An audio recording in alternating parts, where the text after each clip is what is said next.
প্রশাসনের ভাইদেরকে বলবো যদি এদেরকে হ্যান্ডকাপ না লাগান কাউয়া কাদেরের মতো এদেরকেও খুঁজে পাওয়া যাবে না। কথা বলেন কে? এই জন্য আমার আব্বাজানেরা আমি বলে দেই আপনাদেরকে, প্রশাসনের ভাইদেরকে, বিশেষ করে ডক্টর ইউনূস স্যারকেও আমি জানিয়ে দেই, এই সমস্ত নাস্তিক যেন আমার বাংলার জমিন আর যেন তারা চান্স না পায়। এই জন্য আমার বাবাজিরা বলেন তো দেখি, আমরা এখানে এসেছি বাস্তব জীবনে, পারিবারিক জীবনে কোরআনের কিছু কথা নিয়ে বাড়িতে যাব ইনশাআল্লাহ। আল্লাহ পাক বলেন, হে নবী আপনি জানিয়ে দেন। কি জানিয়ে দেবেন? আকরামাকুম ইনদাল্লাহি আতকাকুম ইন্নাল্লাহা আলিমুন খবীর। হে নবী আপনি এটাই জানিয়ে দেন ওনাদের কাছে দুনিয়া এবং আখিরাতে দামি তারা যারা আমি আল্লাহকে ভয় করে। সুবহানাল্লাহ পড়েন। এখন আমার দেশে যত ভাগ মুসলমান আছে, ওর বাবাকে কি ভয় করবে, ওর মাকে কি ভয় করবে, আর আল্লাহকে কি ভয় করবে? সব থেকে ভয় করার পীর বাবাকে। কথা বলেন না কেন? এই জন্য আমি বলতে চাই, আমরা যতদিন পর্যন্ত বেঁচে আছি আমাদের দিলে একমাত্র ভয় থাকা লাগবে কার? আর জোরে বলেন কার? আল্লাহ পাক বলেন, যখন কোন বান্দা আমার হয়ে যায় অটোমেটিক আমি আল্লাহ ওই বান্দার হয়ে যাই। জোরে বলেন সুবহানাল্লাহ। এই জন্য কলিজার টুকরা কাহালুবাসী, বগুড়াবাসী, অল্প সময়ের ভিতরে আমি স্বল্প কথা বলে বিদায় নিব ইনশাআল্লাহ। বলেন তো দেখি, আজকের মাহফিলে যারা এসেছেন আল্লাহ পাক অবশ্যই আপনাদেরকে কবুল করেছেন, কারণ এই জান্নাতের বাগানে সকলে আসতে পারেন। আল্লাহ পাক বলেন, এই জান্নাতের বাগানে যারা ভালো নিয়ত নিয়ে আসলো ওদের প্রত্যেকটা কদমে কদমে আমি আল্লাহ গুনাহগুলিকে মাফ করে দিলাম। বোঝা গেল এখানে যারা এসেছেন নিয়ত ভালো করে আমাদের প্রত্যেকের তামাম জিন্দেগির গুনাহগুলি মাফ করে দিয়েছেন কে? আর জোরে বলেন কে? আল্লাহ রাব্বুল আলামিন বলেন, হে আমার বান্দা বান্দিরা, এই পৃথিবীর ময়দানে আমি আল্লাহ রাব্বুল আলামিন তোমাদেরকে জানিয়ে দিলাম, বান্দারে এ দুনিয়ার বুকে সব থেকে ওই ব্যক্তিকে আমি আল্লাহ দামি শ্রেষ্ঠত্ব করে বানিয়েছি যেই বান্দা উঠতে বসতে চলতে ফিরতে বান্দার দিলের ভিতরে আমি আল্লাহর ভয় আছে। আল্লাহ পাক বলেন, কেমন ভয় থাকবে? বান্দা ভালো কাজ করতে গেলেও আমি আল্লাহকে স্মরণ করবে, বান্দা খারাপ কাজ করতে গেলেও বান্দা স্মরণ করবে, কারণ আমাদের প্রত্যেককে দুনিয়া থেকে একদিন চলে যাওয়া বলেন বলেন লাগবে, মাস্ট বি, এতে কোনো সন্দেহ নেই। আল্লাহ রাব্বুল আলামিন বলেন, বান্দা তোমাদেরকে আমি আল্লাহ সব থেকে শ্রেষ্ঠত্ব করে বানিয়েছিলাম, দামি করে বানিয়েছিলাম, সব থেকে উন্নত করে বানিয়েছিলাম। এর পিছনে কারণ হলো বান্দা এইটা, আমি চাইবো আমার প্রত্যেকটা বান্দা বান্দি দুনিয়া নামক এই জায়গা থেকে বান্দা ছোট ছোট আমলগুলি করে জান্নাতের পথটাকে সহজ করে নেবে। চিৎকার মেরে বলেন সুবহানাল্লাহ। কলিজার টুকরা বাবাজিরা বলেন তো দেখি, জান্নাতে প্রত্যেকটা মানুষ যাওয়া দরকার আছে না নেই? আল্লাহ পাক বলেন, জান্নাতে যাওয়ার জন্য তারা চেষ্টায় থাকবে কোথায়? কবরে। কোথায় কোথায় বলে? ওদের প্রতি যখন জুলুম নির্যাতন, যখন কানা ঠসার বোবা দিয়ে যখন কোপান হবে, ওরা বলবে আল্লাহ করেছি কি, করলামটা কি? যদি জানতাম দুনিয়াতে সব কিছু ভুলে গিয়ে আধার কবরটাকে আলোকিত করার চেষ্টায় থাকতাম। অথচ বান্দা দুনিয়ার বুকে খাচ্ছে, ঘুরে বেড়াচ্ছে, দুনিয়ার সব কিছু করতেছে, অথচ বান্দাকে চলে যাওয়া লাগবে, চিন্তা টেনশন নেই। কথা বলেন না কেন? খলিফাতুল মুসলিমিন হযরতে ওমর একদিন বলতেছেন, ইয়া রাসূলুল্লাহ, ইয়া হাবিবাল্লাহ, সত্য করে বলেন তো দেখি আমরা কি প্রত্যেকেই চলে যাব? নবীজি বললেন, হ্যাঁ প্রত্যেকেই চলে যাবে। আপনার উম্মতে মুহাম্মাদি বলে যারা দাবি করবে এরাও কি যাবে? হ্যাঁ চলে যাওয়া লাগবে। আল্লাহ রাব্বুল আলামিন এবার পবিত্র কোরআনুল কারীমের ভিতরে আয়াত নাযিল করে জানিয়ে দিচ্ছেন ফাআসাম বাহুমুল্লাহু বিমা ক্বালু জান্নাতিন তাজরি মিন তাহতিহাল আনহার ওয়া যালিকা জাযাউল মুহসিনিন।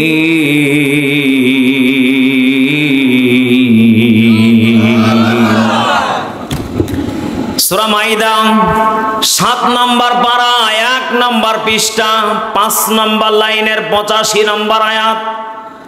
আল্লাহ পাক বলেন, হে নবী আপনি জানিয়ে দেন। আল্লাহর নবীজি বললেন, হে আমার উম্মতে মুহাম্মাদিরা, ফাসাবাহুমুল্লাহ, তোমাদেরকে আল্লাহ সম্মান দিয়ে দুনিয়াতে পাঠিয়েছে। বলেন কি দিয়ে? বলেন বলেন, এই সম্মানটা দিয়েছেন কে? অথচ দেশের মানুষ যদি কারো 1 কাপ চা পায় ও ভুলে যায় সম্মান নেতা। এই কথা বল না কেন? আল্লাহ পাক বলেন, ফাআনজাইনাহু ওয়া আহলাহু ইল্লা ইমরাতাহু কানাত মিনাল গাবিরিন। আল্লাহ পাক বলেন, যারা কোরআনকে বাদ দিয়ে, এমন এক শ্রেণীর লোক আসবে যারা কোরআনকে বাদ দিয়ে দিবে, নেতার পিছনে স্লোগান দিবে, বুঝে হোক আর না বুঝে হোক। এ কথা বললে কেন? ও জানলেও বলবে না ঠিক, না বুঝলেও বলবে ঠিক। কারণ এই যে চা আর বউকে শাড়ি কিনে দেয় ফিরি ফিরি, ও কিনা লাগে না। আল্লাহ পাক বলেন, হে নবী আপনি জানিয়ে দেন, ফাসাবাহুমুল্লাহ, আমি প্রত্যেকটা বান্দা বান্দীদেরকে সম্মান করে পাঠিয়েছি, সম্মান দিয়ে পাঠিয়েছি। বিমা ক্বালু, যদি এই সম্মানটাকে যদি ওরা কবর পর্যন্ত নিয়ে আসতে পারে, জান্নাতিন তাজরি মিন তাহতিহাল আনহার, আমি আল্লাহ তাদেরকে নহর নামক জান্নাত উপহার দিয়ে দেব। চিৎকার মেরে বলেন সুবহানাল্লাহ। পৃথিবীতে কেউ স্থায়ী হয় না, হক না সে ফেরাউন কি বানামরদ, ভবেতে চিরকাল রয় না, ক্ষমতায় চিরকাল রয় না। ঠিক কিনা? চলে যাই সব ছেড়ে যেতে হয়, মৃত্যু মানে না কোনো পরিচয়। চলে যাই সব ছেড়ে যেতে হয়, মৃত্যু মানে না কোনো পরিচয়।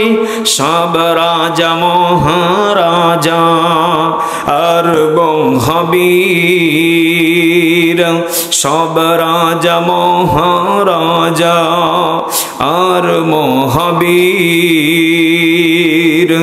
মৃত্যু কাউকে ছাড় দেয় না। পৃথিবীতে কেউ স্থায়ী হয় না, হক না সে ফেরাউন কি বানামরদ, ভবেতে চিরকাল রয় না। ঠিক কিনা? কলিজার টুকরা বাবাসিরা, যদি অতীতের দিকে যদি একটু ফলো করে দেখেন, আল্লাহ পাক বলেন, হে নবী আপনি আপনার উম্মতে মুহাম্মাদীদেরকে জানিয়ে দেন, তারা যে বলে পৃথিবীতে কেউ থাকবে না, প্রত্যেককেই চলে যাওয়া লাগবে, তাদের মরণটা যেন ফেরাউনের মতো না হয়, তাদের মরণটা যেন নমরুদের মতো না হয়, তাদের মরণটা যেন আয়েশার মতো হয়, তাদের মরণটা যেন ওমরের মতো হয়। আল্লাহু আকবার। কলিজার টুকরা বাবাসিরা বলেন তো দেখি, এখানে যারা বসে আছেন, আমরা ওমর হতে চাই না ফেরাউন হতে চাই? আর জোরে বলেন, ওমর না ফেরাউন? আল্লাহর নবীজি বলেন, হে আমার উম্মতে মুহাম্মাদিরা, তোমরা জেনে রেখে দাও, শুনে রেখে দাও, লা ইউমিনু আহাদুকুম হাত্তা আকুনা হাব্বা ইলাইহি মিন ওয়ালিদিহি ওয়া ওয়ালাদিহি ওয়ান নাসি আজমাইন। এই পৃথিবীর ময়দানে তোমার মা, তোমার বাবা, তোমার পীর বাবা, তোমার দাদা, তোমার নানি, তোমার শ্বশুর শাশুড়ি যা আছে 14 গোষ্ঠীর চাইতে সব থেকে আমি নবীকে যতক্ষণ পর্যন্ত ভালো না বাসতে পারবে, আমি নবীকে যতক্ষণ পর্যন্ত সব থেকে দামি না মনে করবে, ততক্ষণ পর্যন্ত তোমরা আমি নবীর সাথে জান্নাতে যেতে পারবে না, উম্মত বলে দাবি করতে পারবে না। চিৎকার মেরে বলেন নাউজুবিল্লাহ। কলিজার টুকরা বাবাজিরা বলেন তো দেখি, তাহলে নবীকে যারা পেয়ে যাবে অটোমেটিক আল্লাহকে, বলেন বলেন, আল্লাহ পাক বলেন যারা নবীকে পেয়ে গেল তারা অটোমেটিক আমি আল্লাহকে পেয়ে গেল। আর নবীকেও যদি তোমরা পেতে চাও এই পৃথিবীর ময়দানে যত ওলামায়ে কেরামকে পাঠিয়েছি আমি আল্লাহ, এই ওলামায়ে কেরামদেরকে তোমরা মহব্বত করো, ভালোবাসো, আমি আল্লাহ অটোমেটিক তোমাদেরকে নবীর সাথে সম্পর্ক তৈরি করে দেব। আর এই নবীকে যারা পেয়ে যাবে তারা আমি আল্লাহর বন্ধু হয়ে যাবে। চিৎকার মেরে বলেন সুবহানাল্লাহ। কলিজার টুকরা বাবাজিরা বলেন তো দেখি, তাহলে আমরা আল্লাহর বন্ধু হতে চাই কি চাই না? আল্লাহ পাক বলেন হে নবী আপনি জানিয়ে দেন আপনার উম্মতদেরকে তারা যেন ছোট্ট জীবনে অল্প সময়ে অল্প কিছু কথা বার্তা আমল করে আসে। কারণ আপনারা প্রত্যেকেই জানেন মুসা নবীর জামানাতে এক বৃদ্ধ মহিলা কান্নাকাটি করতেছিলেন। কি বলেন বলেন? কান্নাকাটি করতেছিলেন। হযরতে মুসা নবীজি জিজ্ঞাসা করে বললেন, বুড়িমা কেন কান্না করেন, উদ্দেশ্য কি, সমস্যা কি? বুড়িমা উত্তর দিয়ে বলেছিলেন, মুসা সত্য করে কি বলবো, আমার একটা ছেলে মারা গেছে, ওর মায়ায় আমি খুব কান্না করতেছি। মুসা নবীজি বললেন, কি ব্যাপার, ছেলে মারা গেছে, সমস্যা কি? মুসা সত্য কথা হলো এটা, আমার ছেলে এখনো পর্যন্ত বিয়ে করতে পারে নাই, বাড়ি গাড়ি করতে পারে নাই, দুনিয়ার লোভ লালসা কিচ্ছু করতে পারে নাই। অল্প কিছুদিনে আমার ছেলেটা চলে গেল, আমার খুব কষ্ট লাগিচ্ছে, যার কারণে আমি মুসা আল্লাহর দরবারে আমি কান্নাকাটি করতেছি। চিৎকার মেরে বলেন আল্লাহু আকবার। হযরতে মুসা কালিমুল্লাহ ডাক দিয়ে বলে, আম্মা জান বলেন তো দেখি আপনার ছেলের বয়স কত? বুড়িমা সঙ্গে সঙ্গে উত্তর দিয়ে বলেছিলেন, মুফাসসিরিনে কেরাম বর্ণনা করেন বেশি না কমও না, মাত্র 500 বছর। কত কত বলেন বলেন? 500 বছর। 500 বছর। এখন বলেন তো দেখি আমার দেশে যতগুলা মানুষ বেঁচে আছে ও কি 500 বছরে এখানে একজন লোক আছেন? আছেন আছেন? আসলে সত্য কথা কি জানেন, আপনারা যে বগুড়ার মানুষ আলু চাষ করেন, আলুতে যে কত প্রকার বিষ দেন, মানে বিষ দিতে দিতে ওরে বিষ বানিয়ে ফেলেছেন। এই কথা বলেন না কেন? ফরিদপুরে আমি গিয়েছিলাম, কয় হুজুর আগে পেঁয়াজ লাগালে অটোমেটিক হয়ে যেত, ও সাদা পানিও দেওয়া লাগতো না। আর এখন পানি আর যদি বিষ পরিমাণ, মানে পেঁয়াজের যে দাম, এ দাম পরিমাণ এখন রসুন আর মানে ওষুধ দেওয়া লাগে। এখান থেকে যেটা শিক্ষা পাওয়া গেল, বোঝা গেল আমরা যে খাবারটা খাচ্ছি এটার ভিতরে পুরোটাই ভেজাল। কথা বলেন ঠিক কিনা? হযরতে মুসা কালিমুল্লাহ ডাকদা বলতেছে, বুড়িমা 500 বছর আপনার ছেলে সময় পাইল, এরপর আপনি বলতেছেন আমার ছোট্ট ছেলেটা মারা গেছে, কান্না করতেছেন। অথচ এমন একটা জামানা আসবে ওদের ছেলেগুলি ওনাদের বয়স সর্বোচ্চ 100 হবে। সর্বোচ্চ কত কত বলে? 100। ওরা 40 বছর 50 বছর 60 বছরে বুড়ার ভাব চলে আসবে, মরে যাবে। শেষ জামানার কথা মুসা কালিমুল্লাহ বলতেছেন। বলেন তো দেখি মুসা কালিমুল্লাহ বললেন, আম্মা জান, ওরা যে 50-60 বছর হায়াত পাবে, 100 বছর হায়াত পাবে, ওরা আপনার ছেলের মতো এতিম হয়ে থাকবে না। ওরা দুনিয়াতে 4-5টা ছেলের বাবা হবে, ওরা বাড়ি গাড়ির হবে, ওদের সব কিছু ব্যাংক ব্যালেন্স হয়ে যাবে, কোটি কোটি টাকার বাড়ি গাড়ি থাকবে, এরপরও ওরা মরার আগ পর্যন্ত চালিয়ে যাবে। কথা বল না কেন? ওরা যে মরা লাগবে ভুলে যাবে, কবর আছে ভুলে যাবে, বাঁশের ঝাড়ে একা পড়ে থাকা লাগবে ওরা ভুলে যাবে, ছেলেকে এতিম করে রেখে যাওয়া লাগবে ভুলে যাবে, বউকে 40 বছরের 20 বছরের ভালোবাসার বিবি, যেই বিবিকে ছাড়া একটা রাত বাহিরে ভালো লাগে না, সেই বিবিকেও তারা রেখে চলে যাবে। যেই বিবিকে এত কলিজা দিয়ে ভালোবাসতো, মাঝে মাঝে পার্কে ঘুরাইতে নিয়ে যেত, সেই বিবিকেও তারা রেখে চলে আসবে। বলেন তো দেখি, এরপরেও তারা কবরের কথা ভুলে থাকবে? এর বাস্তব প্রমাণ আজকে বগুড়ার কাহালুর মুসলমান। কারণ আল্লাহ পাক বলেন, ওয়ানাহশুরুহু ইয়াউমাল কিয়ামাতি আমা। আল্লাহ পাক বলেন, 3 শ্রেণীর ব্যক্তিকে আমি আল্লাহ অন্ধ করে তুলব। কয় শ্রেণী? 1 নম্বর হলো তারা যারা দেখবে দুনিয়াতে একটা জান্নাতের বাগান সাজানো হয়েছিল, কোরআনের কথা বলা হয়েছিল, সে জায়গাতে মানুষের অভাব ছিল, কারণ ওরা দেখার পরে না দেখার ভান করে ওরা চলে গিয়েছিল। আল্লাহ পাক বলবে, ওরা জাহান্নামে যাবে, ওদের চোখগুলি অন্ধ থাকবে, আমি আল্লাহ ওদেরকে দেখব, দেখার পর না দেখার ভান করে ফেলে দেব। চিৎকার মেরে বলেন নাউজুবিল্লাহ। কলিজার টুকরা বাবাজিরা, বলেন তো দেখি, তাহলে আমাদের প্রত্যেককেই কবর নামক এই জায়গাতে চলে যাওয়া লাগবে, কোনো সন্দেহ? কষ্ট হচ্ছে আপনাদের? একটু জিকির করেন সুবহানাল্লাহ, লা ইলাহা ইল্লাল্লাহ, জোরে সুবহানাল্লাহ, লা ইলাহা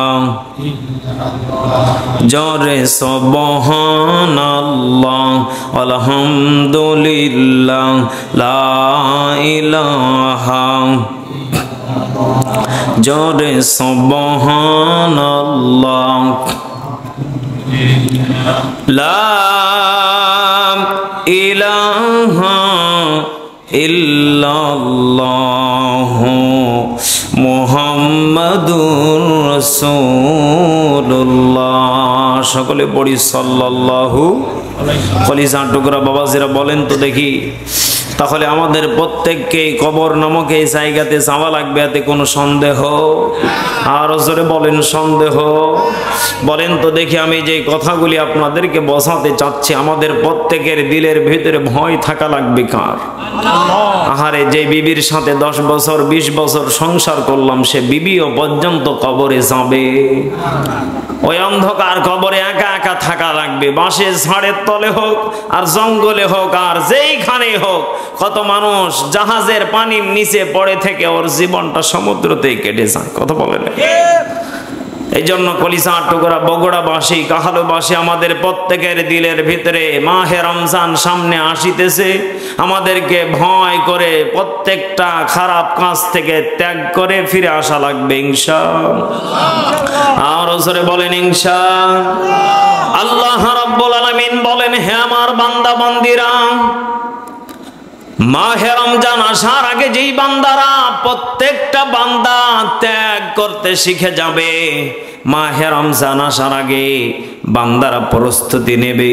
বলেন তো দেখি, এখানে যারা বসে আছেন, ছেলের বিয়ে হলে মেয়ের বিয়ে হলে কি বাড়িতে ঘুমান না কাজ করেন? বলেন বলেন। বগুড়া প্রেস ক্লাবে যাবেন, যাওয়ার পরে বলবেন, ভাই আমার মেয়ের বিয়ে 100 কার্ড বানানো লাগবে, আমার ছেলের বিয়ে 100 কার্ড বানানো লাগবে। ডেকোরেটর ভাইয়ের কাছে গিয়ে বলবেন, ভাই সব থেকে দামি 2টা বক্স দেওয়া লাগবে, কারণ ডিগ ডিগ বাজার লাগবে। আপনার এদিকে হোস ঠিক আছে যে আমার এগুলি আয়োজন করা লাগবে। ওই লোকটা ব্যস্ততার ভিতরে পড়ে যায়, চিন্তায় পড়ে যায়, আমার ছেলের বিয়ে পার করা লাগবে, মেয়ের বিয়ে পার করা লাগবে, অথচ মানুষটা সব কিছু আয়োজন করার জন্য, আঞ্জাম দেওয়ার জন্য বান্দা ব্যস্ততার ভিতরে থাকে, অথচ বান্দা কবরে চলে যাবে। মাহে রমজান সামনে আসিতেছে, বান্দা কোন দোয়া নবীজি পড়তেন এখনো পর্যন্ত আমার দেশের মুসলমান জানে না।